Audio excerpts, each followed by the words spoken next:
bus screeched to a halt at the corner of Jefferson Avenue and Elmwood Street, its doors creaking open.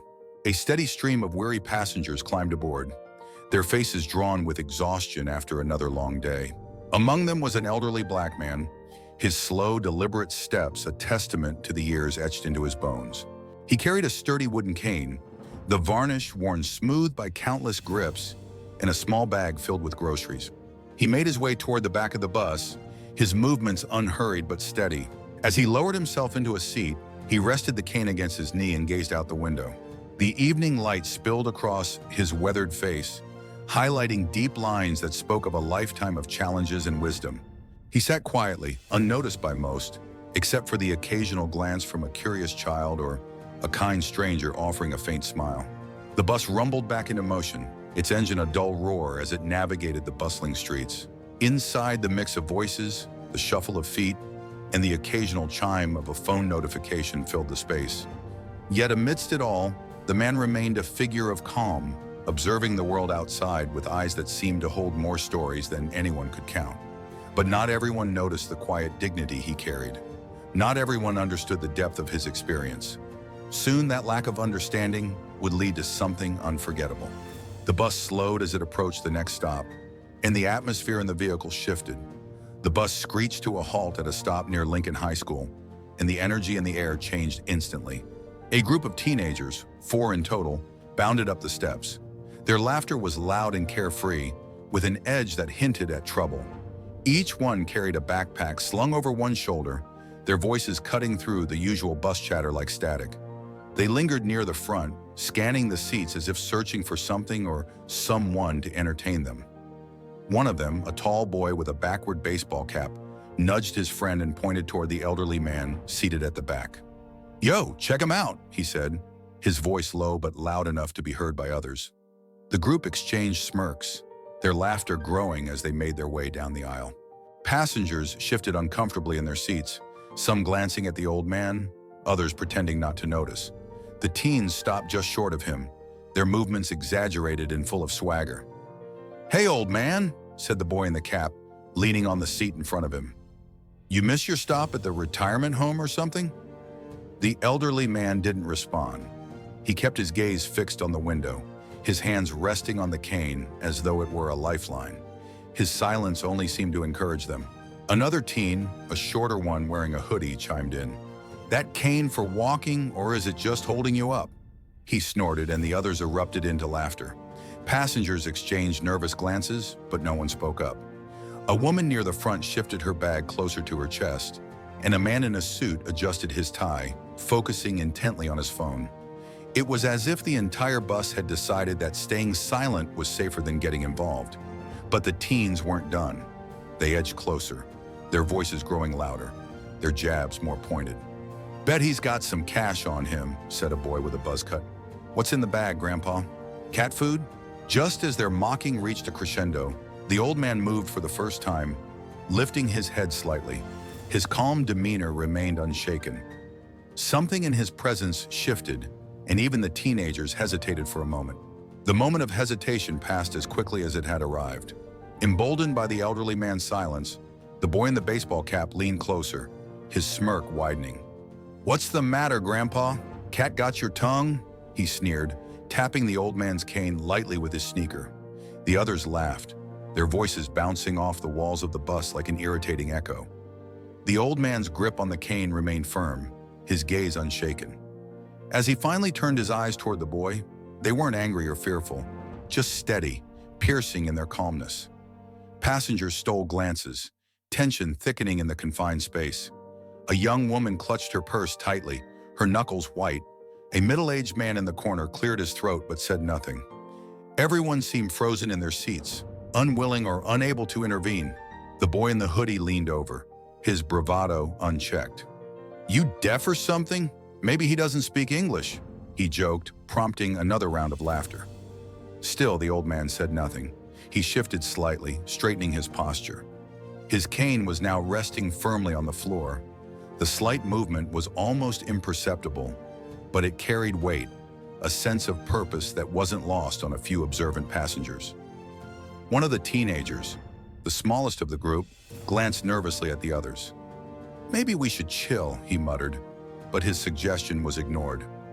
You got a problem, old man? The boy in the cap pressed, his voice tinged with mock irritation. Now we're just trying to have some fun. Lighten up. For the first time, the elderly man spoke. His voice was low but firm enough to cut through the noise. Do you boys always find fun in bothering strangers? The bus fell silent. Even the troublemakers caught off guard by the question. It wasn't delivered with anger or sarcasm, but with an unexpected clarity that demanded an answer. What's it to you? The boy in the hoodie shot back, trying to regain control of the situation. The man tilted his head slightly, his eyes unwavering. Because I've met young men like you before, he said, his tone calm, measured. Different time, different place. They didn't laugh as much when they found out what real fear feels like. The air grew heavy. The laughter that had once filled the bus was now replaced with a prickling discomfort. The teenagers exchanged uncertain glances, their confidence visibly shaken. But just as it seemed the tide might turn, the boy in the baseball cap scoffed, unwilling to back down. What, you're gonna scare us with your cane? He said, his voice louder now, desperate to regain control. The challenge hung in the air, daring the old man to respond. The bus creaked as it turned a corner, the jolting movement causing the boy in the hoodie to grab a nearby rail for balance. The elderly man remained steady, his cane an anchor. He raised his head fully, now meeting the boy's stares directly. You think this cane is what I lean on? He asked, his voice calm but carrying an unmistakable weight. No, boys. This cane is just wood. He paused for a moment, letting his words settle. What holds me up is something far stronger. The boy in the baseball cap scoffed again, but his laughter was hollow now, lacking the confidence it had before. Yeah? What's that? He challenged, though the quiver in his tone betrayed him. The old man took a deep breath, his gaze sweeping over the group. When I was your age, he began, I carried something much heavier than a cane. I carried a rifle through jungles half a world away. I was 19, barely older than you. Vietnam, the words seemed to echo in the enclosed space, silencing even the faint whispers among the passengers. The old man continued, his voice steady, yet layered with memories. Back then, we didn't have time for jokes like yours. We had to grow up fast, too fast. Some of us didn't come home at all. And those who did, he paused, his fingers tightening momentarily on the cane. We carried more than our gear back with us. We carried scars. Some you can see, most you can't. The smallest of the group shifted uncomfortably, his gaze darting to the floor. Even the boy in the hoodie lowered his bravado, his face losing its smirk. Let me tell you about fear, the old man said, leaning forward slightly. It's not being mocked on a bus or standing in front of someone with a cane. It's hearing the snap of a twig behind you and not knowing if it's a soldier or a trap. It's watching your friend fall beside you, knowing you can't stop to help. His voice faltered slightly but regained its strength. And you know what else I carried? He added, locking eyes with the boy in the baseball cap. Discipline, respect, and the understanding that real strength isn't about tearing others down. It's about knowing when to stand tall and when to sit quietly. The passengers were transfixed. Some wiped their eyes, others stared out the window pretending they weren't listening. But the tension in the air was palpable, heavier than before. The boy in the hoodie mumbled, "We didn't mean anything by it, man." His voice was barely audible, but the regret was clear. The old man nodded slightly, his demeanor softening just enough. "I know you didn't," he said, "but words have weight, boys, and you never know what someone is carrying." His voice was gentle but firm. The teenagers stood awkwardly in the aisle, unsure of what to say next. Before they could respond, the bus slowed for another stop. The old man leaned back in his seat, his cane resting once more against his knee. The silence that followed wasn't empty. It was filled with reflection, the kind that lingers long after the moment passes. The bus doors wheezed open at the next stop, but no one got off. The teenagers stood awkwardly in the aisle, their earlier bravado now replaced with visible discomfort. The passengers, once silent bystanders, began to steal glances at the old man, their expressions mixed with admiration and guilt. The boy in the cap, who had led the taunting, looked down at his sneakers. He shifted uncomfortably, his earlier confidence now a distant memory. "Look, we were just messing around," he said, his voice subdued, almost apologetic. The elderly man's gaze softened, though his posture remained steady. "Messing around can get you into trouble," he said quietly. "Sometimes trouble you can't get out of. I've seen it happen too many times." His words hung in the air like a warning. The boy in the hoodie spoke next, his voice trembling slightly. Did you lose people out there?" The old man nodded slowly, his eyes distant. "More than I care to count," he replied. "Good men, brave men, and not just in the war. Some came back but couldn't leave the fight behind. You'd be surprised how fragile strength can be when it's tested the wrong way," the old man continued, his voice steady despite the emotion. "The greatest strength is in knowing when to show it and when to keep it hidden."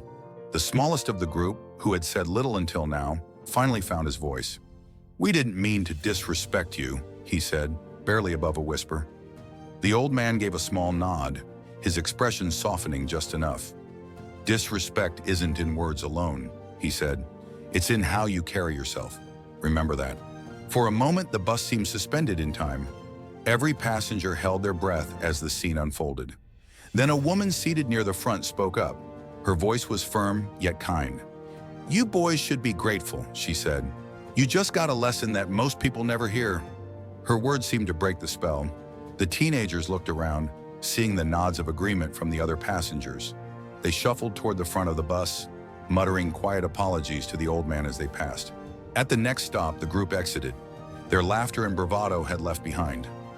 As the doors closed, the old man leaned back in his seat, his eyes once again fixed on the world outside the window. The silence in the bus wasn't uncomfortable anymore. It was reflective, almost reverent.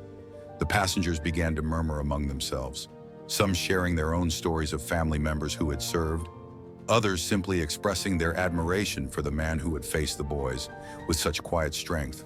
But amidst the whispers and stolen glances, the old man remained as he was before, steady, calm, and deeply rooted in the strength that had carried him through so much more than this ride.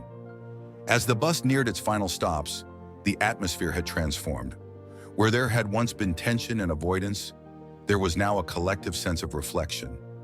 Passengers looked at the elderly man differently, not just as someone who had endured hardships, but as a quiet force of wisdom and resilience. A young woman sitting across from him finally broke the silence. "Thank you for what you did, for what you've been through," she said softly. Her voice carried the gratitude of those too shy to speak. The old man gave a small nod, his expression kind but restrained. "I did what I had to," he replied. "That's all any of us can do. But what matters is what you do now, with the life you have, with the chances you're given." The words seemed to settle over the bus like a blanket, drawing everyone into their quiet gravity. The young woman smiled faintly, then turned back to look out the window. As the bus slowed at the corner of Ashland Avenue, the elderly man rose from his seat, his cane steadying his frame. A few passengers moved instinctively to make room for him. He paused before stepping off, his gaze sweeping over the faces around him. "Be kind to each other," he said simply, his voice carrying a gentle authority. "You never know the battle someone's fighting." With that, he stepped onto the sidewalk, the bus doors closing behind him. The passengers sat in silence for a moment before the engine hummed back to life and the bus pulled away. For the rest of their ride, the people aboard carried more than their belongings. They carried a story, a reminder of the strength found in humility and the importance of respect. And maybe, just maybe, the teenagers walking home from the bus stop would carry that lesson too, letting it shape how they approach the world. This story is a testament to the power of quiet dignity and the importance of respect in a world that often forgets its value. If this message resonates with you, share it with others. Let's work toward building a world where kindness and understanding are the norms, not exceptions.